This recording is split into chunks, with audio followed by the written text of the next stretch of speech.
Ever find yourself in such an odd, ludicrous situation that your reflex is to chuckle, even as the ground gives way under you? That's how I felt, standing in our kitchen, clutching the note she'd taped to the fridge. Thanks for the cash. Moving on with my boyfriend. Good luck beginning anew. The handwriting was precise.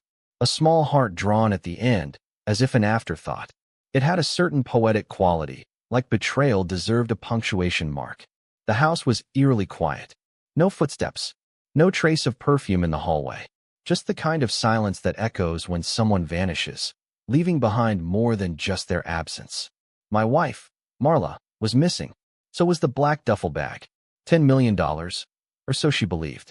The deal was authentic. $10 million, transferred from a Singapore tech firm, a merger I'd spent 3 years arranging. I encountered the CEO in a Berlin hotel bar, intoxicated and wounded from a breakup. We connected over destruction. He made me a vow. If I managed to restore his company's reputation in the West, he would make me wealthy. And indeed, that money cleared through wire transfer last Thursday. Upon returning home that evening, I found a bag full of bundled banknotes, similar to the ones from a past client who specialized in movie heists. However, the actual funds remained safely and discreetly off-site. The bag was merely a ruse, a trial if I'm truly honest with myself. Marlowe inquired. Are you certain you want me to keep it overnight? Her tone was sugary and inquisitive, yet too casual. I confronted her, saying, If I can't trust you, then who can I trust? She responded with a smile, gave me a single kiss, and that was our last encounter. Betrayal isn't like a car crash. There's no sudden impact. Instead, there are quiet questions that grow louder the longer they remain unanswered. I attempted to contact her through calls and messages, but she never responded. When I visited her sister's residence, I found no trace of her, not even a stray sock left behind. This was when I realized it was true. She was gone without a trace. Emptiness and a ghostly impression marking where her jewelry box once stood. Sitting on our bed, I found myself gazing at the closet, the void she no longer filled. Memories surfaced, her melodious humming while cooking, the gentle snores at 2 a.m., the unchanging chipped blue nail polish. All vanished. It seemed as though she had been vacuumed out of my life. Yet, I chuckled softly, not out of amusement, but because the bag she departed with wasn't what she believed it to be. This signified one thing. She had fooled herself.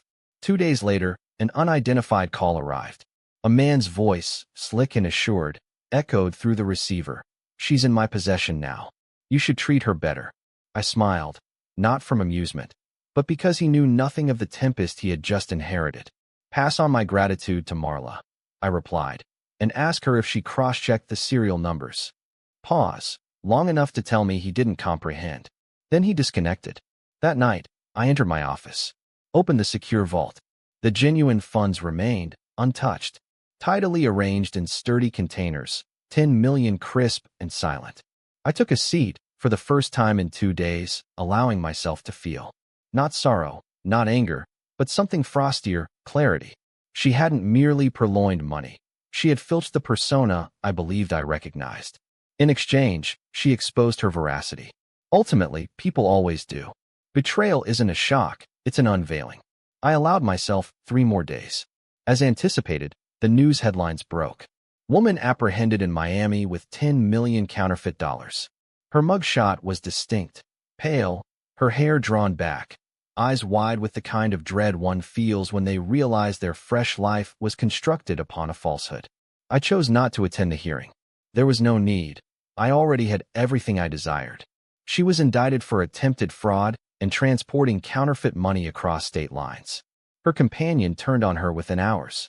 It transpired he had 2 previous convictions and an unstable self-image. He disclosed everything to them. Later, they discovered her phone hidden behind a Nevada gas station. A video on it showed her and him, both laughing, scattering counterfeit money into the air like confetti. She called it freedom money. I viewed it only once, then erased it. People inquire as to why I'm not enraged, why I'm not resentful. Yet bitterness is a prison, and I have constructed far too many exits. I relocated cities, altered phone numbers, rebuilt, but this time more subtly. No media attention, no partners. Only tranquility. I still engage in meetings, yet only on my own terms. I still seal deals, but now with open eyes. Occasionally, late at night, I reflect on the instant she read the note. The moment her understanding dawned that the money was fake. The brief pause between her heart's rhythm and her breaking heart. This doesn't make me cruel. Rather, it brings a smile because justice isn't always served by a gavel. Sometimes, it reflects truth. She believed she had stolen a fortune, yet what she pilfered was her own disguise. In the end, that cost her more than $10 million ever could.